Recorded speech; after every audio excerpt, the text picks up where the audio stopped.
हृदयाचे नाते भाग 2. स्वप्नांचा बळी आणि वास्तव. पार्टीचा माहोल अतिशय थाटामाटाचा होता.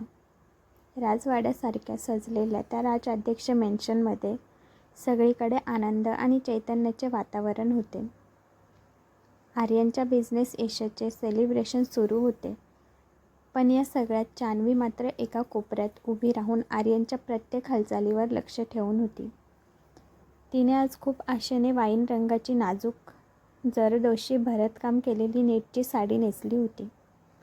केस मोकळे सोडले होते आणि कपाळावरची छोटी लाल टिकली तिच्या सौंदर्याला अधिकच उठाव देत होती. मात्र आर्यन तिला एखाद्या अनोळखी दूरच्या नातेवाईकांप्रमाणे वागणूक देत होता. त्याचा तो फॉर्मल लूक आणि उपेक्षेची वागणूक जान्हवीच्या हृदयाला खोलवर जखम करत होती. तिचे अश्रू अंकिता आणि सानिकाच्या नजरेतून सुटले नाहीत. त्या दोघींना आर्यनवर प्रचंड राग येत होता, पण जान्हवीसाठी त्या शांत राहिल्या होत्या. पार्टीच्या मध्यभागी यशवंतराव अतिशय आनंदाने स्टेजवर आले. त्यांच्या हातातील माईकची हालचाल बघून सर्वांचे लक्ष त्यांच्याकडे गेले. आजची ही पार्टी माझ्यासाठी आणि माझ्या कुटुंबांसाठी आयुष्यातील एक सुवर्ण क्षण आहे. माझ्या मुलाने आर्यनने आज जगाच्या नकाशावर आपल्या घराण्याचे नाव उज्ज्वल केले आहे आणि एक वडील म्हणून यापेक्षा मोठी अभिमानाची गोष्ट माझ्यासाठी दुसरी कोणती असूच शकत नाही. त्यांनी थोडा पॉज घेतला आणि शारदाजींकडे पाहून स्मित हास्य केले. संपूर्ण पार्टीत एक प्रकारची उत्सुकता पसरली होती. आर्यन आणि जान्हवी दोघेही आश्चर्याने त्यांच्याकडे बघत होते. यशवंतराव अचानक जान्हवीला आवाज देतात. जान्हवी बाळा, इकडे ये. जान्हवी थोडी गोंधळली, पण ती संकोचत स्टेजजवळ गेली. यशवंतराव आर्यनलाही जवळ बोलवतात. दोघांना सोबत पाहून यशवंतराव मोठ्या अभिमानाने अनाउन्समेंट करतात. आर्यन बाळा, आता तू तुझ्या करिअरच्या शिखरावर आहेस आणि आता आम्हाला त्याच्या 2 हाताचे 4 हात करायचे आहेत. आज या पार्टीत मी जाहीर करतो की आम्ही आर्यन आणि जान्हवीच्या साखरपुड्याची घोषणा करत आहोत. तुम्ही सर्वांचे आशीर्वाद या दोघांवर राहू द्या. संपूर्ण हॉल टाळ्यांच्या कडकडाटाने दुमदुमू लागला. सायली, सानिका, अंकिता, अमोल, आर्यनचे काका काकू सर्वांना आनंद होतो, पण आर्यनची आत्या आणि जान्हवीची मीना काकू यांचे चेहरे पडतात. जान्हवीला पण ही अनाउन्समेंट ऐकून आनंद होतो, पण तिचं लक्ष आर्यनकडे जाते आणि आर्यनच्या चेहऱ्यावरची रेषही हालत नाही. तो खुश नव्हता हे बघून जान्हवीचे डोळे आशेने चमकतात. पण जेव्हा ती आर्यनच्या थंड चेहऱ्याकडे बघते तेव्हा तिचे हृदय धडधडते. आर्यन शांतपणे वडिलांच्या हातातील माईक घेतो आणि त्याच्या बोलण्याने तिथे शुकशुकाट पसरतो. डॅड, तुम्ही हे काय बोलताय? तुम्ही कधी विचारलं मला? आणि मी जान्हवीशी साखरपुडा करणार आहे हे तुम्ही कधी ठरवलं? आर्यनचे हे शब्द ऐकून हॉलमध्ये स्मशान शांतता पसरली. यशवंतराव चकित होऊन म्हणाले, अरे, तुम्ही दोघं लहानपणापासून एकमेकांवर प्रेम करतात ना? हे आम्हाला माहिती आहे. त्यावर आर्यन उपहासाने हसून म्हणाला, ते लहानपणीचे होते डॅड. तो बालिशपणा होता. आज मी मॅच्युअर आहे. माझे स्टेटस, माझे करिअर आणि लंडनच्या त्या कॉर्पोरेट जगाचा विचार करता जान्हवी माझ्यासाठी योग्य पार्टनर नाही. आणि महत्त्वाचे म्हणजे माझं लंडनमध्ये एका मुलीवर प्रेम आहे आणि ती आज इथे येणार आहे. ती एकदम माझ्या लेवलची आहे आणि माझ्या स्टेटसला शोभेल अशी आहे. हे ऐकून सर्वांना धक्का बसतो. जान्हवीच्या तर पायाखालची जमीनच सरकते आणि अंकिता आणि सानिका तिला सावरतात. शारदाजींच्या डोळ्यात पाणी येते. त्या म्हणतात, आर्यन, तुला जान्हवीच्या प्रेमाची आठवण नाही का? तिने 14 वर्ष तुझी वाट पाहिली. आर्यन कठोरपणे उतरतो. ती तिची चूक होती आई. मी तिला कधीच सांगितले नव्हते माझी वाट बघायला. आणि बोललो जरी असेल तरी मी तेव्हा लहान होतो. मला कळत नव्हते तेव्हा. आता मी मॅच्युअर आहे, त्यामुळे माझ्यासाठी काय चांगले आहे आणि काय वाईट हे मला चांगलंच माहिती आहे. आर्यनचे हे शब्द जान्हवीच्या काळजाला चिरून जातात. अंकिता रागाने पुढे जायला लागते, पण जान्हवी तिचा हात घट्ट धरून तिला थांबवते. जान्हवी चेहऱ्यावर हसण्याचे नाटक करत हुदके दाबत बोलते. आर्यन बरोबर बोलतंय काका. तो बालिशपणा होता. आज आम्ही मोठे झालो आहोत आणि त्यांना त्यांच्या आयुष्याचा जोडीदार निवडण्याचा पूर्ण स्वातंत्र्य आहे. कोणावरही काहीही लादणे चुकीचे आहे. हे बोलून ती रडत लगेच तिथून निघून जाते.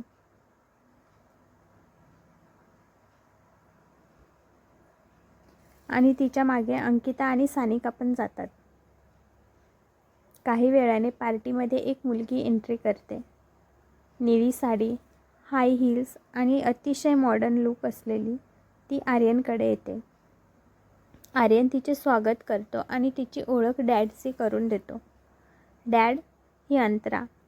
आता मी ज्या मुलीबद्दल बोलत होतो ना, ती हीच आहे. अंतरा यशवंतरावांच्या आणि शारदाजींच्या पाया पडते. ते दोघेही अनिच्छेने तिला आशीर्वाद देतात. पार्टी पुन्हा सुरू होते. पण इकडे जान्हवीच्या रूममध्ये मात्र सन्नाटा असतो. सानिका आणि अंकिता जान्हवीला समजावताना रडत असतात. ताई, चल आपल्या घरी. तुला इथे राहण्याचा आता कोणताच अधिकार नाही. आणि ज्याच्यासाठी राहत होतीस, ज्याची इतकी वर्ष वाट बघितलीस तू, तो तर आता तुझा राहिलाच नाही. त्याला तुझं काहीच वाटत नाही आहे. पण जान्हवी शांत राहते. पार्टी संपल्यावर शारदाजी आणि सायली जान्हवीच्या खोलीत जातात.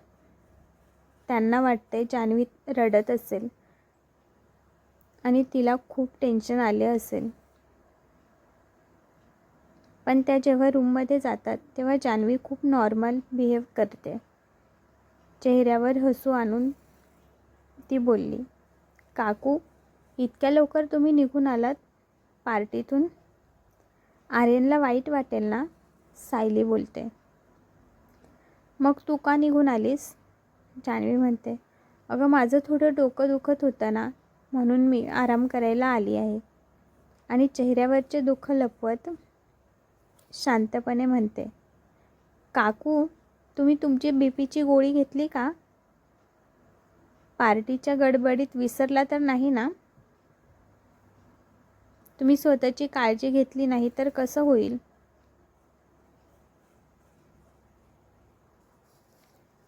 जान्हवीचे हे शब्द ऐकून शारदाजींचा बांध फुटतो. त्यांनी जान्हवीला मिठी मारली आणि म्हणाल्या, जान्हवी बाळा, का माझ्यापासून लपवतेस तू तुझं दुःख? तुला काय वाटतंय, मला काय कळत नाही का? मी लहानपणापासून ओळखते तुला बाळा. तुला खूप त्रास झाला तरी तू कोणाला सांगणार नाहीस. पण मी तुझी आईच आहे ना. तू माझ्यासमोर मन मोकळं करू शकतेस. जान्हवी रडत म्हणते, काकू, माझं एकतर्फी प्रेम होतं हो. तो बालिशपणा होता. त्यांना त्यांचा लाईफ पार्टनर निवडण्याचा अधिकार आहे आणि मी नाही सोबत त्यांना. त्यामुळे त्यांना फोर्स करू नका. तेवढ्यात यशवंतराव तिथे येतात आणि म्हणतात, आम्ही कायम तुझ्या सोबत आहोत जान्हवी. आर्यनने तुला रिजेक्ट करून एक हिरा गमावला आहे आणि हे एक दिवस त्याला नक्की समजेल.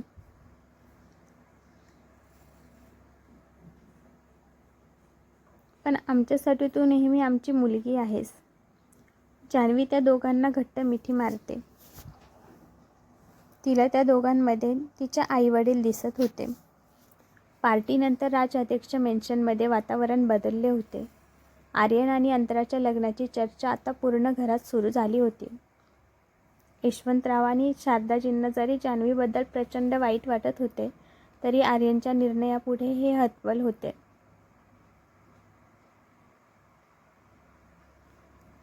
आर्यन आता पूर्णपणे बदलला होता. त्याचे डोके फक्त बिझनेस आणि अंतराभोवती फिरत होते. पण या सर्वांमध्ये आर्यनची आत्या खुश होती, कारण तिला जान्हवी आवडत नव्हती. म्हणून तिच्यासाठी आर्यन आणि अंतराचे लग्न होते ही खूप आनंदाची गोष्ट होती.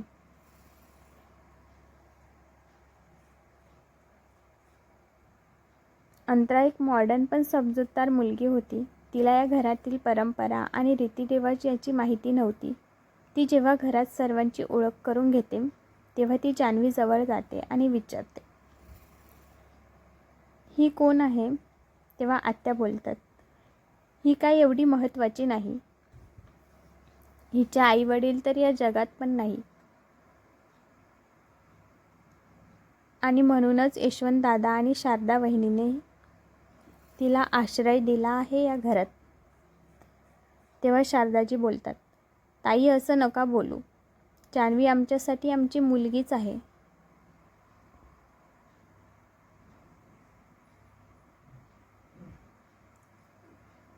तेव्हा अंतरा जान्हवी पुढे हात करते आणि बोलते, हाय जान्हवी, मी अंतरा. जान्हवी पण तिला शेक हँड करते आणि बोलते, मी जान्हवी. अंतरा जान्हवीला घरातील सर्व कामेच करताना बघते की जान्हवी किती सहज सर्व कामं करत असते. पण न संकोचता एके दिवशी अंतरा जान्हवीच्या रूममध्ये आली. जान्हवी आपल्या डोळ्यातले पाणी पुसत लगेच कामात मदत झाली होती. जान्हवी, तू किती हुशार आहेस. तुला या घराची प्रत्येक गोष्ट माहिती आहे ना? अंतरा उत्साहात बोलली, मी आता या घराची होणारी सून आहे, तर मला इथे कसं वागायचं, साड्या कशा नेसायच्या आणि इथल्या परंपरा काय आहेत हे सगळं तू शिकवशील का? आपण फ्रेंड्स बनूया. अंतराचा निरागसपणा पाहून जान्हवीचे काळीज चिरले गेले. जिला ती तिच्या जागी म्हणजे आर्यनची होणारी बायको म्हणून बघत होती, ती आज मैत्रीचा हात पुढे करत होती. जान्हवीने एक खोल श्वास घेतला आणि हसून म्हणाली, हो नक्कीच अंतरा, तू तर आता या घराची सून आहेस. तुला सगळं माहिती असणार. गरजेचं आहे. दुसऱ्या दिवसापासून जान्हवी अंतराला सर्व काही शिकवू लागली. सकाळी लवकर उठून देवाची पूजा कशी करायची, शारदाजींच्या आवडीचे पदार्थ कसे बनवायचे हे सर्व जान्हवी तिला प्रेमाने शिकवत होती. अंतरा खूप आनंदी होती.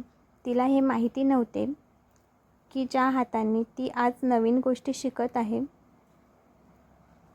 त्याच हातांनी जान्हवीने तिचे आणि आर्यनचे 14 वर्षाचे स्वप्न विणले होते. घरातील कोणालाही हे धाडस झाले नाही की अंतराला जान्हवी आणि आर्यनच्या त्या जुन्या नात्याबद्दल सांगावे. एके दिवशी सायंकाळी जान्हवी स्वयंपाकघरात आर्यनच्या आवडीचा गाजराचा हलवा बनवत होती. तो हलवा बनवताना तिच्या डोळ्यातून नकळत अश्रू टपकले. अंतरा मागून आली आणि म्हणाली, जान्हवी, तू रडतेस का? आर्यनला गाजराचा हलवा खूप आवडतो ना, त्याने मला सांगितले होते. आणि तू किती काळजी घेतेस का त्याची. खरोखर आर्यन खूप नशीबवान आहे की त्याला तुझ्यासारखी चांगली मैत्रीण मिळाली आहे. आणि मला माहिती आहे तुझ्याशिवाय लग्नाची तयारी चांगली कोणीच करणार नाही. म्हणून माझी इच्छा आहे की आमच्या लग्नाची तयारी